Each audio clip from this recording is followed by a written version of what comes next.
देखिए क्वेश्चन, ये periodic table का टेस्ट हुआ था, तो पीरियडिक टेबल के ही सब क्वेश्चन है। इसमें पूछा गया है which among the following elements have largest value of third IP. तो थर्ड आईपी के बारे में पूछा है। क्या पूछा है? थर्ड आईपी के बारे में। तो थर्ड आईपी, जैसे अब जिंक ले लिया हमने, एटॉमिक नंबर 30 होता है, तो इसको करेंगे तो कितना आता है? 4s2 3d10। अब थर्ड आईपी सोचना है, तो थर्ड आईपी का मतलब कोई न्यूट्रल से फर्स्ट आईपी का सोचता है, तो न्यूट्रल से सोचता है फर्स्ट आईपी। जैसे जिंक था, जिंक से अगर मैं फर्स्ट है जिंक की फर्स्ट आईपी सोचूंगा, तो जिंक से एक इलेक्ट्रॉन निकालूंगा, तो जैसे क्या होगा? फर्स्ट आईपी क्या होगा? Zinc converted into ZN plus plus एक इलेक्ट्रॉन लॉस कर दिया, तो इसको हम क्या बोलेंगे? फर्स्ट आईपी बोलेंगे। यहाँ से जो एनर्जी रिलीज होगी उसको बोल देंगे फर्स्ट आईपी। मैं सेकेंड आईपी की बात करूँ तो सेकेंड आईपी क्या होगा? जेडीएन एक इलेक्ट्रॉन लॉस करने के बाद, ये गैसेस सिस्टम में रहेगा सब, एक इलेक्ट्रॉन लॉस करने के बाद जेडीएन के ऊपर क्या है? 2 प्लस चार्ज आ गया, दो एक और इलेक्ट्रॉन लॉस करते, इसको क्या बोलेंगे? सेकेंड आईपी, IP2 बोलेंगे। अब थर्ड आईपी की बात अगर कर रहा है तो जेडीएन 2 प्लस से सोचना है, याद रखना। जेडीएन 2 प्लस से क्या बनेगा? ये जेडीएन 3 प्लस बनेगा, प्लस एक इलेक्ट्रॉन क्या करेगा यहाँ से। बात समझ आ रही है? तो थर्ड आईपी के लिए किससे सोचना आपको? जेडीएन 2 प्लस से सोचना। मतलब अगर न्यूट्रल से कंपेयर करेंगे तो 2 प्लस चार्ज लगा के ही सोचना है। ठीक है, अब चलते हैं आगे, देखते हैं।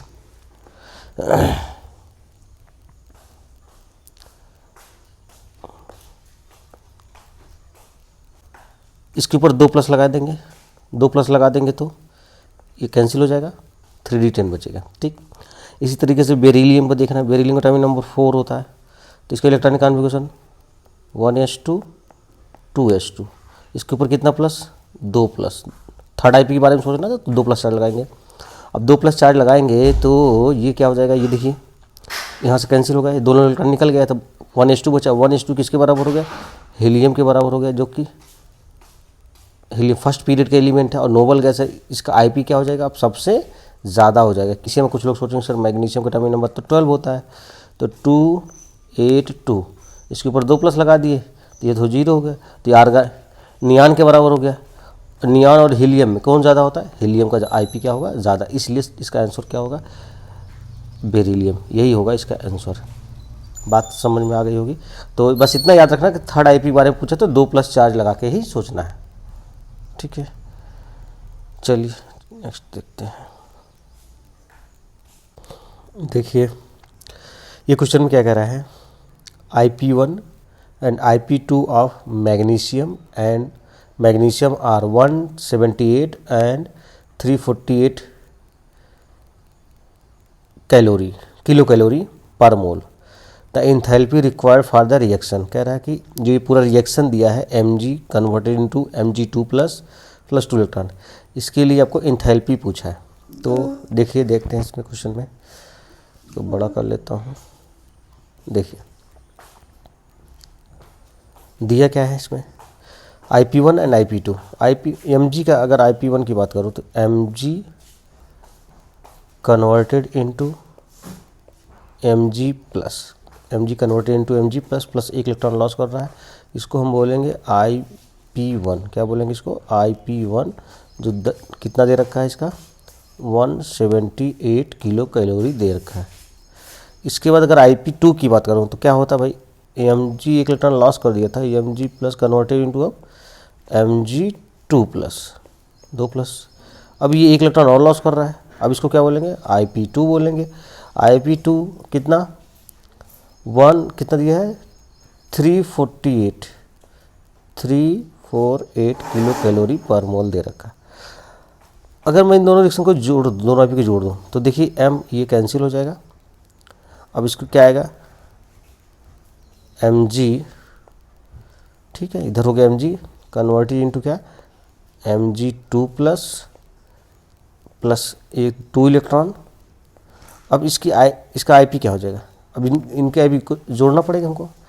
इसकी IP, इसी तो IP पूछा है, तो अगर हम IP इसके लिए बात कर रहे हैं तो IP इक्वल टू क्या हो जाएगा? IP1 plus IP2।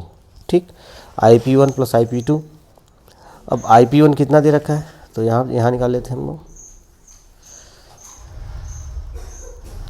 देखिए, तो IP is equal to IP1 plus IP2 की वैल्यू, इसका वैल्यू कितना दिया है 178 प्लस 348 इज इक्वल टू कितना हो जाएगा आपका 526 किलो कैलोरी। अब कुछ लोग सोचेंगे प्लस होगा सर माइनस होगा, ये प्लस होगा। क्यों प्लस होगा? क्योंकि इन आयोनाइजेशन एनर्जी या आयोनाइजेशन पोटेंशियल एंडोथर्मिक प्रोसेस होता है। एंडोथर्मिक प्रोसेस के लिए एंथैल्पी की वैल्यू क्या होती है पॉजिटिव होती है, डेल्टा एच की वैल्यू क्या होती है पॉजिटिव होती है। तो इसका आंसर क्या हो जाएगा सेकेंड। Thank you. चलिए ना और क्वेश्चन चेक करते हैं, देखते हैं।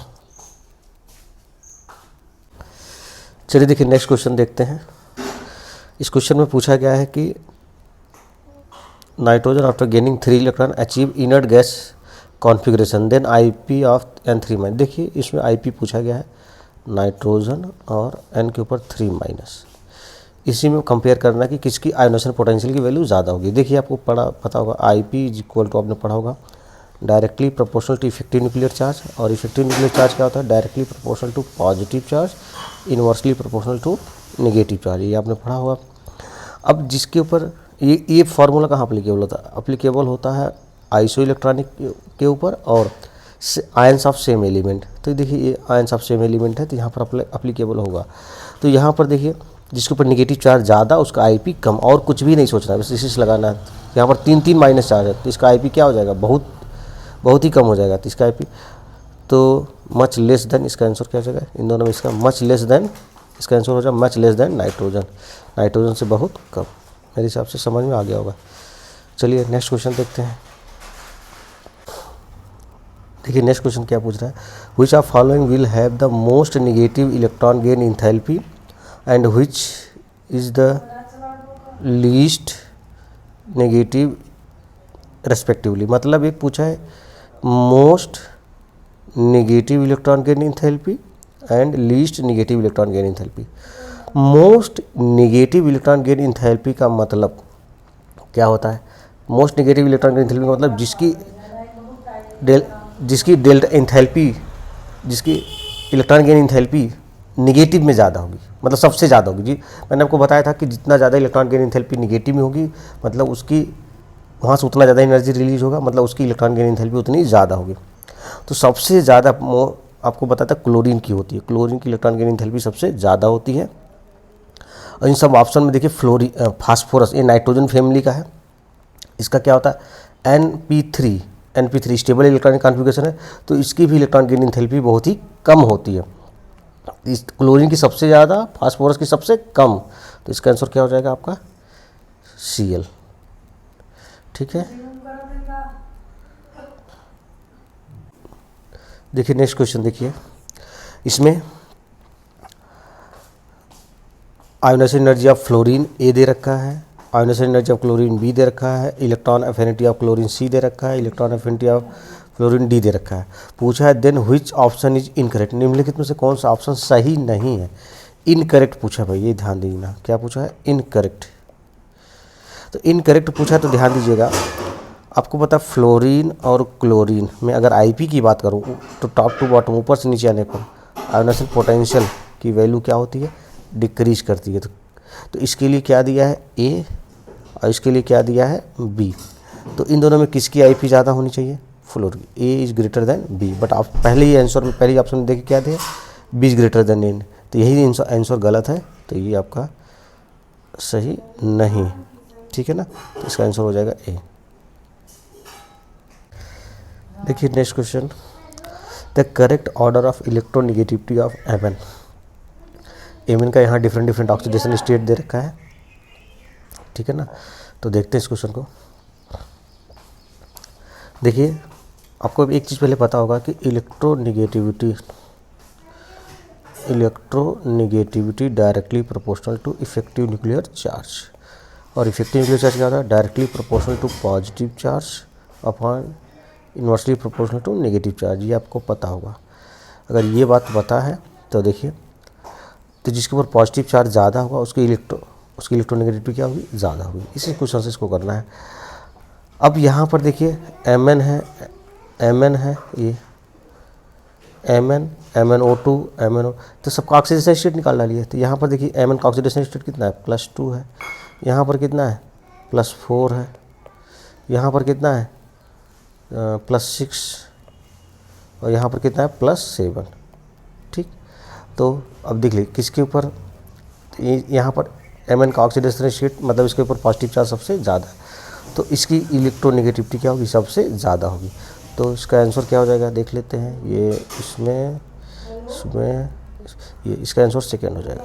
देख लीजिए, बस सिंपल सा क्वेश्चन था। ठीक, देखिए इस क्वेश्चन में क्या पूछा है, which one is not the correct order of acidic strength. निम्नलिखित में से अम्लीय गुण का सही क्रम नहीं है। तो सबसे पहले हम बात करते हैं एसिडिक स्ट्रेंथ। एसिडिक स्ट्रेंथ या acidic nature directly proportional to electronegativity inverse, ठीक है ना। जिसका इलेक्ट्रोनेगेटिविटी ज़्यादा होगा उसका एसिडिक नेचर भी ज़्यादा होगा। ठीक, और दूसरा अगर एलिमेंट सेम हो जाए तो फिर क्या होता है, acidic nature directly proportional to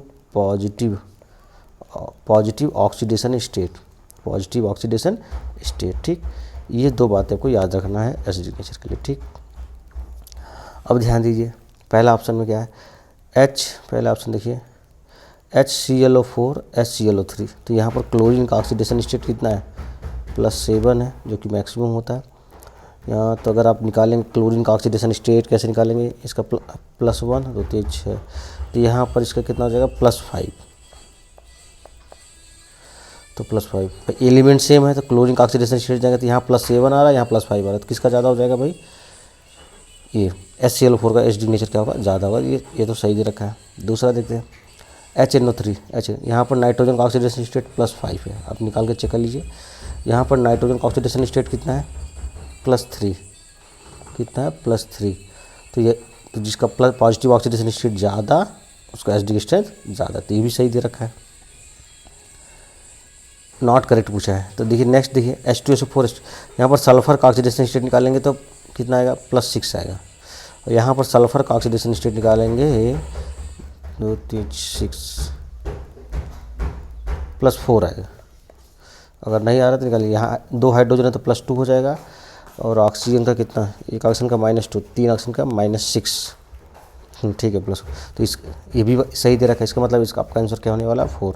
अब कैसे होगा देखते हैं। 4 H2O और H2S, ठीक, ये हाइड्राइड है। मैंने हाइड्राइड की एक रूल बताया था हाइड्राइड के लिए, कि अगर सेम ग्रुप का है तो उसकी एसिडिक नेचर किससे चलते हैं, साइज से जाते हैं, डायरेक्टली प्रोपोर्शनल टू साइज। ये ओनली एक कहाँ पर अप्लीकेबल होता है, ये only applicable for P block hydride के लिए होता है, और टॉप टू बॉटम में ही होता है। जैसे ऑक्सीजन है और सल्फर सेम ग्रुप के हैं, ऊपर से नीचे चलने पर साइज क्या होती है, साइज इंक्रीज करती है। अब साइज अगर इंक्रीज करेगी तो जिसकी साइज़ ज़्यादा उसका एसिडिक नेचर ज़्यादा। तो यहाँ पर देखिए सल्फर है, यहाँ पर क्या है, ऑक्सीजन है, तो किसका एसिडिक नेचर ज़्यादा होना चाहिए था, H2S का एसिडिक नेचर ज़्यादा इन कंपेरिजन ऑफ H2O।